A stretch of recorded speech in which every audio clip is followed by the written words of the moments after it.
डरे हुए पाकिस्तान की धड़कनें अब थोड़ा और बढ़ाते हैं। इन तस्वीरों को देखने के बाद शहबाज और मुनीर की नींद उड़ जाएगी। इस वीडियो में भारतीय सेना के साहस की एक एक तस्वीर मौजूद है। ये वीडियो भारतीय सेना ने जारी किया है।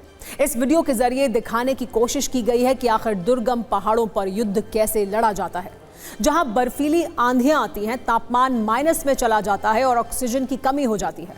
वहां कैसे दुश्मन को हराया जाता है। इस वीडियो में ऑल टेरेन व्हीकल के साथ सेना की आर्टिलरी और टैंक भी दिखाए गए हैं। भारतीय सेना का ये वीडियो सबूत है दुश्मन के हौसले पस्त करने के लिए काफी। भारतीय सेना की ऐसी ही तैयारियों से डरा पाकिस्तान अब अपने मेड इन चाइना हथियारों की नुमाइश कर रहा है। अपने पुराने टैंकों की भारतीय सीमा के करीब तैनाती कर रहा है, जिसके कई वीडियो भी सामने आए हैं। पाकिस्तान की आर्मी ट्रेन के जरिए टैंकों को सीमा पर भेज रही है। बड़ी संख्या में इन टैंकों को तैनात करने की तैयारी है। नारोवाल इलाके में टैंकों की तैनाती भी की जा चुकी है। इसका एक वीडियो भी अब सामने आ चुका है। हालांकि पाकिस्तान के पुराने और कबाड़ टैंक उसके कितना काम आएंगे, इस पर सवाल है। इतना ही नहीं, पाकिस्तान SH-15 हॉवित्जर तोप को भी भारतीय सीमा के करीब तैनात कर रहा है। पाकिस्तान ने ये तोप 2019 में चीन से खरीदे थे, लेकिन आपने अक्सर सुना होगा कि चीनी हथियार पाकिस्तान में कई मौकों पर फुस साबित होते रहे हैं। कुल मिलाकर पाकिस्तान की आर्मी की घबराहट अब साफ दिखाई दे रही है। POK से लेकर कराची तक हलचल बहुत तेज है। पाकिस्तानी सेना POK में सारे आतंकी लॉन्च पैड खाली करा रही है। इन आतंकियों को पाकिस्तानी आर्मी सुरक्षित जगहों पर भेज रही है। दरअसल ISI को यह डर है कि भारत POK में आतंकी लॉन्च पैड पर हमला कर सकता है। इसीलिए पाकिस्तानी आर्मी ने LOC पर रेकी बढ़ा दी है। सैनिकों को बंकर में रहने का आदेश दिया गया है। दहशत का मारा पाकिस्तान आसमान में भी साजिश के जाल बुन रहा है। पाकिस्तान ने स्कर्दू एयरबेस को एक्टिवेट कर दिया है। यहां से लंबी दूरी तक मार करने वाली मिसाइलों के साथ प्रैक्टिस चल रही है। इन लड़ाकू विमानों में लगी मिसाइलें भी चीन में ही बनी हैं। कुल मिलाकर गिलगित बाल्टिस्तान के स्कर्दू एयरबेस पर काफी हलचल है। स्वात के सैदू शरीफ सैन्य हवाई अड्डे पर भी ऐसे ही हालात हैं। यहां भी लड़ाकू विमानों की जबरदस्त मूवमेंट है। यहां JF-17 फाइटर जेट्स को काफी नीचे उड़ान भरते हुए देखा गया।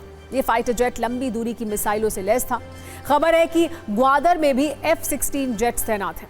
जहां तक पाकिस्तान के made in China fighter jet JF-17 की बात है, कागजों पर ये जितने एडवांस्ड बताए जाते हैं, असल में उतने ही कमजोर साबित हुए हैं। पाकिस्तान के पास इस समय F-16 और JF-17 सबसे आधुनिक एयरक्राफ्ट माने जाते हैं, वो मौजूद हैं।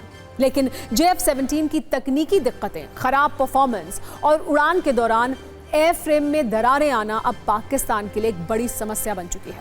यानी पाकिस्तान के लिए कहीं से कोई राहत नहीं है। और पाकिस्तान की सत्ता भी इन हालात को जानती है। वहां की हुकूमत को जमीनी हकीकत पता है। यही वजह है कि अब शहबाज शरीफ को भारत से ना उलझने की सलाह दी जा रही है। यह सलाह किसी और ने नहीं, बल्कि पाकिस्तान के पूर्व प्रधानमंत्री और शहबाज के बड़े भाई नवाज शरीफ ने दी है।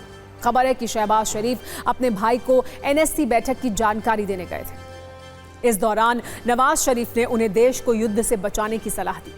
शहबाज शरीफ तो अपने भाई को पाकिस्तान की तैयारी बता रहे थे, लेकिन नवाज शरीफ ने उन्हें सीधे सीधे समझा दिया कि भारत से युद्ध न करने में ही भलाई है।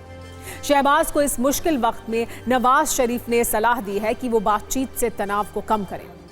वैसे शहबाज शरीफ को अपने भाई की यह सलाह बहुत गंभीरता से लेनी चाहिए, क्योंकि नवाज शरीफ करगिल युद्ध में अपनी सेना का हाल देख चुके हैं। 1999 में जब करगिल युद्ध हुआ तो नवाज शरीफ ही पाकिस्तान के प्रधानमंत्री थे। तब भारतीय सेना ने पाकिस्तान का जो हाल किया था, वो नवाज शरीफ अब तक नहीं भूले होंगे। पाकिस्तान में डर का मीटर लाल निशान को पार कर रहा है। जैसे जैसे भारत एक्शन की तीव्रता बढ़ा रहा है, पाकिस्तान के हुक्मरानों के पैरों में कंपन बढ़ती जा रही है। ऐसा दावा किया जा रहा है कि पिछले मौकों की तुलना में इस बार पाकिस्तान में डर का माहौल काफी ज्यादा है।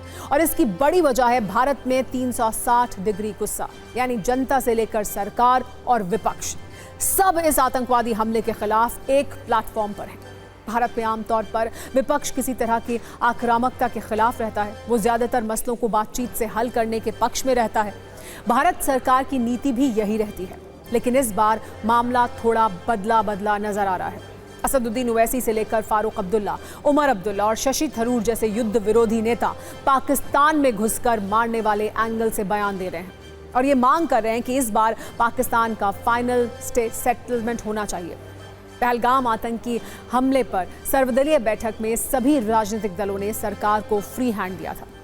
इस बार ज्यादातर नेता पाकिस्तान को सबक सिखाने की मांग कर रहे हैं ताकि वो गलतियां करने की अपनी इस आदत को ठीक कर ले। समाजवादी पार्टी के नेता अखिलेश यादव ने कहा कि पहलगाम हमले के खिलाफ सरकार बड़ा कदम उठाए, हमारा समर्थन है। जबकि ओवैसी ने कहा कि अगर उनके देश में कोई घुसकर मारेगा तो वो चुप नहीं रहेंगे। शशि थरूर का कहना है कि अगर खून बहेगा तो हमारे मुकाबले उनकी तरफ ज्यादा खून बहेगा।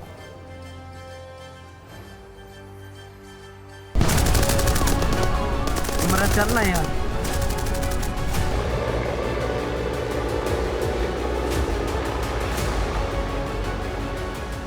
ये एलईडी पाकिस्तान की हुकूमत की आईएसआई की एक नाजायज औलाद है और जो लोग आज पाकिस्तान में बैठकर बकवास करते हैं, मैं उनसे कहना चाह रहा हूं कि आप भारत से आपका वक्त आधा घंटे पीछे है और वो आधा घंटा पीछे नहीं है, वो आधी सदी भारत से पीछे है। कि बार बार पाकिस्तान ये कहता है कि हम न्यूक्लियर बॉम्ब हमारे पास है, एटॉमिक बॉम्ब है। याद रखिए, अगर आप किसी मुल्क के अंदर जाकर मासूम लोगों को मारेंगे तो कोई भी मुल्क खामोश नहीं बैठने वाला है, चाहे हुकूमत किसी की भी हो। 26 साल में मैंने जम्मू कश्मीर में किसी हमले के बाद लोगों को इस तरह बाहर आते हुए नहीं देखा।